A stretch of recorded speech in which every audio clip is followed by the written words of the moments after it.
Hello，大家好。Hello，係啦，咁啊畫面上面咧，大家又見到咧我哋一位老朋友 Jessie 啦。咁啊，大家見到 Jessie 咧，唔知會諗唔諗起我哋之前所拍過嘅片咧？咁啊，Jessie 之前咧都同我哋講解過好多咧，就關於產後抑鬱。咁因為 Jessie 自己本身咧都有呢方面嘅經驗嘅。咁今次咧上嚟咧，Jessie 又想同我哋分享另一個話題，而且我相信比起產後抑鬱咧，係更加多咧係女性想關注㗎噃。冇錯。咁我哋今日要講嘅話題係乜嘢咧？我哋今日就係講在職媽媽喺職場上面或者生活上面有冇遇到啲乜嘢嘅困難呢？咁由我親身啦，咁去分享有關嘅經驗。咁當然呢一個係我純粹個人嘅分享啦。咁但係希望可以透過分享啦，咁可以都支持多啲在座嘅在職媽媽啦。咁我諗我哋嘅觀眾咧有唔少咧都係在職媽媽嚟嘅，係因為喺我嘅後台數據裏邊咧，其實我呢個 channel 咧都幾大比例嘅觀眾咧係女性啦，咁同埋咧亦都係一啲咧係適婚年齡啦，或者係一個媽媽嘅年紀。咁今日咧，我哋想聽阿 Jessie 講下，其實作為一個在職嘅媽媽，可能會面對啲咩嘅困難啦，或者係挑戰，同埋咧對你係產生咗啲咩影響？好，我用5隻字好概括咁樣講，兩邊不是人。好震撼嘅一句説話，OK，係咁兩邊不是人嘅意思係乜嘢咧？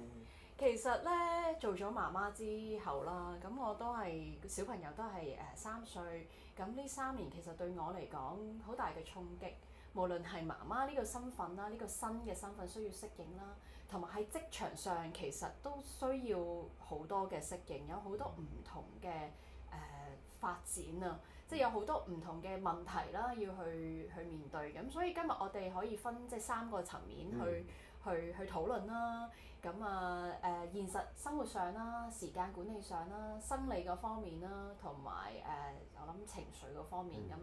即係都少少分享，都希望可以幫助到大家在職媽媽去共度呢一啲嘅難關。好，咁啊交俾你分享。你想第一樣嘢分享嘅即係方向係邊樣咧？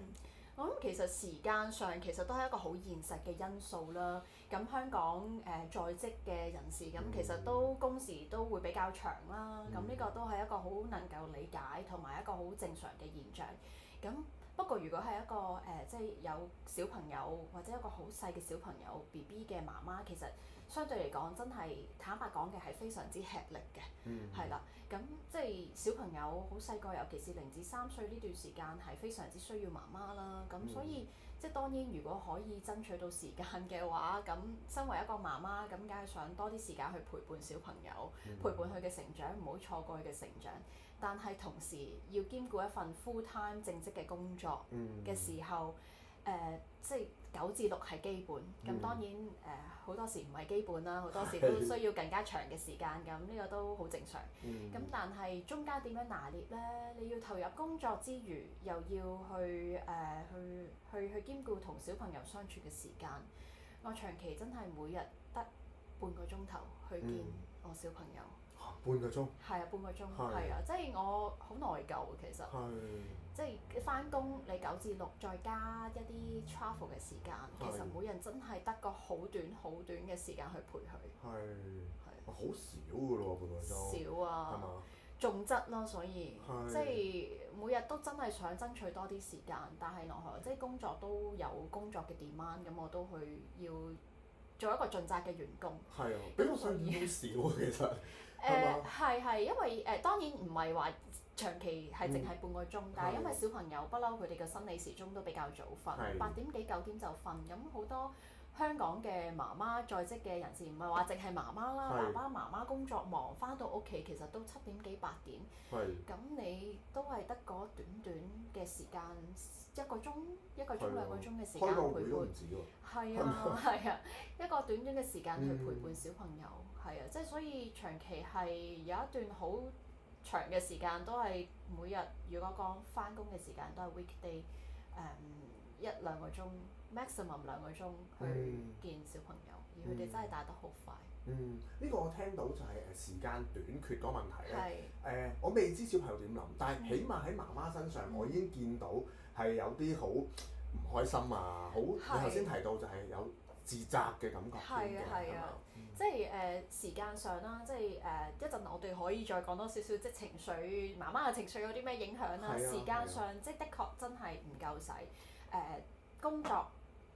小朋友其實都已經兩邊，我覺得不停喺度拉鋸緊。加上 me time 自己嘅時間，其實永遠都係得小朋友瞓着咗之後喺屋企短短個2個鐘嘅時間，每日就係得呢啲時間 me time，其餘嘅時間都係瞓覺啦，跟住翻工，翻嚟陪小朋友 me time 短短2個鐘，跟住瞓覺，即係不停喺度 loop 嘅。所以時間上其實每日都係咁樣分配。即係呢個現象咧，我覺得咧都幾常見於一啲幼兒啊。係啊，即係1至到3歲啦，可以話。係啦，幼兒嘅家庭咯。係啊，嘅媽媽都特別會有呢種 feel 嘅。係啊，即係所以其實我都同好多身邊嘅媽媽啦都有溝通啦。其實大家都真係時間管理大師。即係你嗰個 priority 啊，嗰個優先次序，即係可以講話要重新再適應過咯。尤其是係啱啱即係放完產假翻工，係要一段好長嘅時間先可以適應到，先可以再去 adjust 嗰個 priority。完全唔簡單，即係都我可以講話吃力嚟形容啦，我自己個人經驗，咁可能我都未必去掌握到一個好好嘅方法去管理，但係的確係吃力嘅。同埋呢個年紀嘅小朋友咧，都仲好得意嘅，咁所以咧媽媽嘅想歸心似箭，翻去見下佢。係啦，佢未識曳㗎嘛。係啊，仲要係出門口嗰一刻啦，拜拜啦，都已經難離難捨啦，但係又擔心遲翻工喎。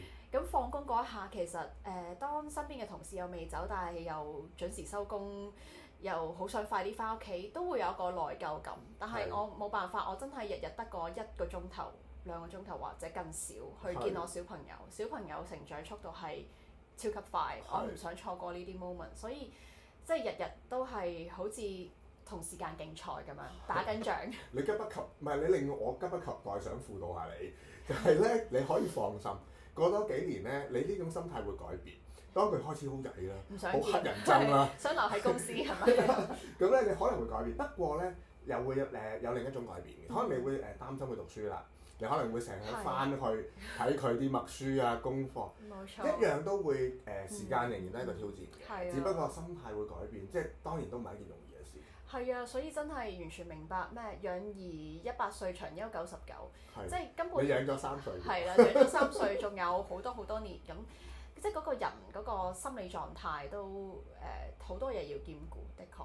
OK，呢個就時間方面啦，即係好客觀嘅。我諗睇呢條片嘅觀眾都可能如果在職嘅媽媽嚇，應該都好有同感啦，係啦，或者曾經都有過呢種感覺。咁除咗呢方面之外咧，仲有邊啲方面對你都有影響？我可以講多少少生理嗰方面啦，尤其是係啱啱翻去職場嘅媽媽啦，放完產假。咁喺之前嘅片段，我哋都有分享過關於產後抑鬱嘅一啲症狀啦。咁包括譬如失眠啊，一啲荷爾蒙嘅好大嘅變動啊，其實都生理上好多嘅影響嘅。咁個人嘅經驗啦，最主要影響到我真係的確係睡眠嘅。始終尤其是啱啱翻去職場，BB 仲係幾個月大嘅時候，夜晚少不免都要起身去照顧佢啦。咁所以睡眠係長期都唔夠嘅。係啦，而家都係咁樣。而家好好多啦，係啦。但係頭幾個月，我諗尤其是啲啱啱翻返去職場嘅媽媽，我相信真係一啲都唔簡單。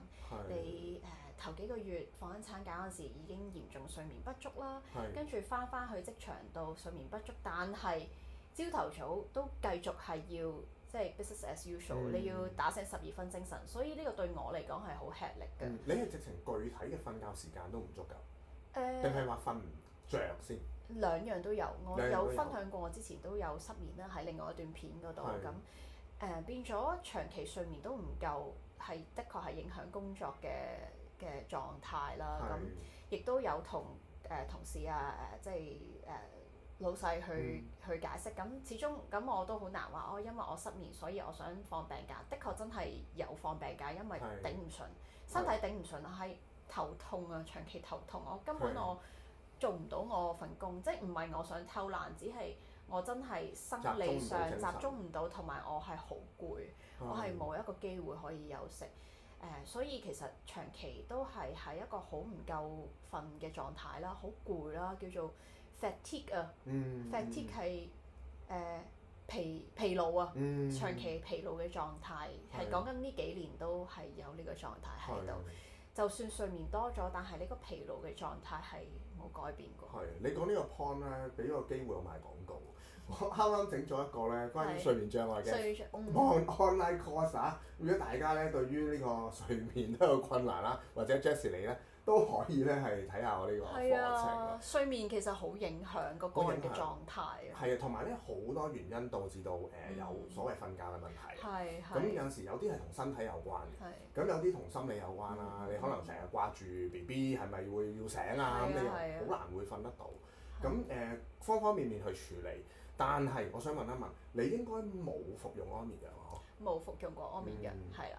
咁但係即係當時我都有分享多少少咯，產後抑鬱嗰段時間有服用精神科嘅藥物嘅，血清素，咁就會令到自己瞓覺好啲，但係都冇改善過疲累嗰個感覺，因為疲累唔係淨係生理上瞓唔夠瞓都係一個好大嘅因素，但係身心都疲累啊。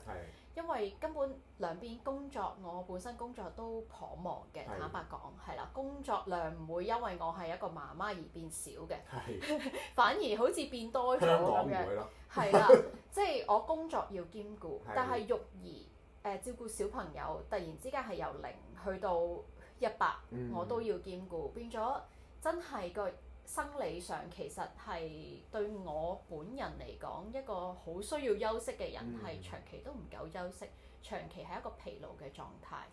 係啦，咁我覺得唔係一個好健康嘅狀態嚟嘅。同埋我的確我生理上啦都分享多一點啦。易病咗好多。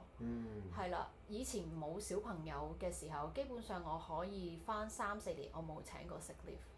但係我真係有試過高峰期，每個月都病一次，發燒、感冒、Covid、RSV， 不停咁中，甲流乜嘢都中過晒，咁係長期嗰個免疫系統唔夠強咯，所以呢一個對我係一個好大嘅 challenge。呢個好明顯係壓力所導致嘅結果啦。OK， 好。咁除咗身體又受到影響啦，仲有邊啲方面你覺得對你嘅影響都好大？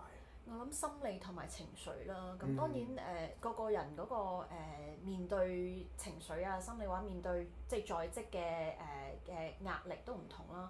咁我咁啱我都係有一個即刻一個叫做 manager 嘅 role 啦，咁我都要睇一個小嘅團隊啦，同埋即係都要去 lead 人啊，或者亦都上又有下又有，咁所以其實工作上對我嚟講個 demand 都好大嘅。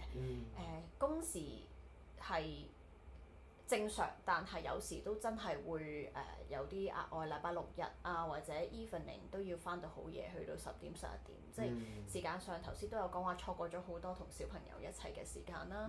咁工作上湊咗另一啲仔。湊咗公司啲仔，係啦，冇錯，湊唔到自己個仔，係啦，冇錯，就變咗工作上都有好多事情要處理，工作上嘅壓力的確真係壓力山大，但係我係冇呢個 capacity 去完全100% 去處理公事，所以頭先我所講話兩邊不是人，因為我媽媽個責任我都真係要去返屋企，又處理好多屋企上嘅細節啊，小朋友打點日常啊，陪伴佢嘅時間啊，處理佢可能有時會生病啊，咁呢啲都 take up 咗我好多嘅個人嘅 capacity， 我嘅生理嘅心靈能量啊，係啦，去工作亦都要好多嘅時間心力去處理，咁長期係我諗情緒上係真係壓力好大，係導致 burn out 啊，真係好 burn out 嘅一個狀況喺度。係啦，亦都會有好多焦慮啦、內疚嘅感覺啦。內疚嘅感覺覺得頭先我所講嘅兩邊不是人，就係公司兩邊都有內疚，係啦，兩邊都有個內疚。公司就會覺得好似我擺咗好多重心喺小朋友嗰度，變咗我冇辦法去全力去投放嘅資源。其實我都好努力去喺我僅有嘅能量度去努力工作。咁奈何我真係比起冇小朋友嗰陣時，我冇可能去即係100% 付出，始終真係我個人嘅能力係現階段係有限，所以公司嗰度我覺得都內疚，我俾唔足，係我盡我所能，但係我個能力好似退步咗咁樣。小朋友嗰方面更加內疚，係啦，媽媽長時間唔喺度陪我，雖然屋企都即係托賴啦，有好好嘅幫手啦，有屋企人啦、長老同埋姐姐啦，同埋另一半啦，咁有時都會即係喺我工作嘅期間去幫手，但係始終有啲嘢我都係深信只係媽媽先可以做得到，即係同小朋友之間嘅連結啦，對佢嘅愛啊、支持啊，呢啲真係要時間去換翻嚟嘅，所以我都好內疚，即係我都好內疚有好多時間我陪唔到佢啊，佢嘅所有嘅第一次啊，即係唔可以逐一去見證到呢一個都我覺得係有個遺憾喺度。咁快已經開始有，你都要有啊！我過去呢3年其實都真係錯過咗好多嘢，因為即係始終工時啊，或者係工作上係錯過咗好多呢啲 moment，變咗長期真係兩邊不是人喺度拉腳㗎。係啊，因為人嘅精力其實有限，正如你頭先所講，心靈裏邊其實有啲能量，説到底就係我哋啲精神啦，啲精力係都係有限。當你就算唔係湊緊個仔，但係你諗緊佢咧，其實都要消耗㗎噃。即係好似我啲手機咧，你唔係玩緊佢，但係你背後 run 緊咧，都會快啲冇電。所以我諗呢個係解釋咗你再之前講點解個人會好攰，係咪好疲勞啊？係啊，疲勞真係 burnout 啊、fatigue 啊呢一啲，其實我覺得唔係淨係唔係淨係生理上咯，係精神上太多嘢同時要處理，所以兩邊都好想做好，工作上好想做好，照顧小朋友，身為一個媽媽好想做好，變咗兩邊我好似真係 double 咗，變咗好似兩邊好吃力，但係兩邊都做得唔好，即係呢個係我嘅狀態。咁當然都仲學習緊點樣去好好去平衡啦。我相信好多即係觀眾啦，係在職媽媽都有呢啲嘅經驗啦。咁即係當然歡迎大家去分享一啲覺得有用嘅方法去平衡工作同埋家庭。我自己都仲學習緊嘅，係啦，即係對於我本人嚟講啦，亦同樣因為經歷過產後抑鬱啦，對我個衝擊係特別大嘅。所以我都自問仲學習緊啦，都一定唔係完美㗎啦，仲學習緊點樣去兩邊都好好咁樣去平衡。冇錯。一方面咧，我相信媽媽自己需要平衡啦，咁亦都當然好需要身邊嘅人嘅支持，係咪啊？譬如先生爸爸又可以扮一個咩角色咯？咁當然爸爸自己都有壓力㗎噃，係咪？在職嘅父親，咁呢方面啦，其實有好多嘅方法啦，或者技巧啊。如果睇緊呢條片嘅觀眾，你都有啲心得嘅話咧，唔該大家可以喺留言區咧係同我哋分享啦。歡迎分享下啦，大家可以交流下。係啦，咁啊稍後咧，我哋喺下一集咧亦都可以講下啲可能我哋自己嘅一啲心得啦，或者我哋喺處理類似一啲個案嘅時候咧，會俾啲乜嘢建議，希望都可以幫到大家喎。好嘛。咁希望我哋都可以邁進。可以嘅話，兩邊都是人。冇錯，而且仲有一樣嘢好重要，都要預告一下。其實喺我哋處理個案，特別一啲青少年或者兒童個案，一啲可能係身心健康問題嘅時候咧，我哋都會發現其實好大程度上啦，佢哋嘅心理壓力係來自於咧爸爸媽媽嘅壓力嘅。當我哋在職或者有好忙或者我哋個壓力好大嘅時候咧，其實都會無形咁樣去影響咗個子女，影響非常大，非常之大。有陣時佢哋話唔知點解喎，讀書又唔係好辛苦喎，跟住又唔係成日打佢鬧佢個噃，點解啲小朋友都咁抑鬱，甚至乎對個生命咧係好絕望？係因為爸爸媽媽自己都面對好大嘅壓力咯，俾唔到一種生活嘅希望或者喜悅個小朋友。明。咁真係原生家庭嘅一個影響。呢個我都好容易忽略嘅，喺現代嚟講。咁我哋今日就講住咁多先啦。呢啲話題咧，我哋喺稍後咧，如果大家有興趣留言話俾我哋知咧，我哋就再拍片同大家分享。我哋會有續集嘅。係啦。好啦，今日講到呢度，我哋下次再見。拜拜。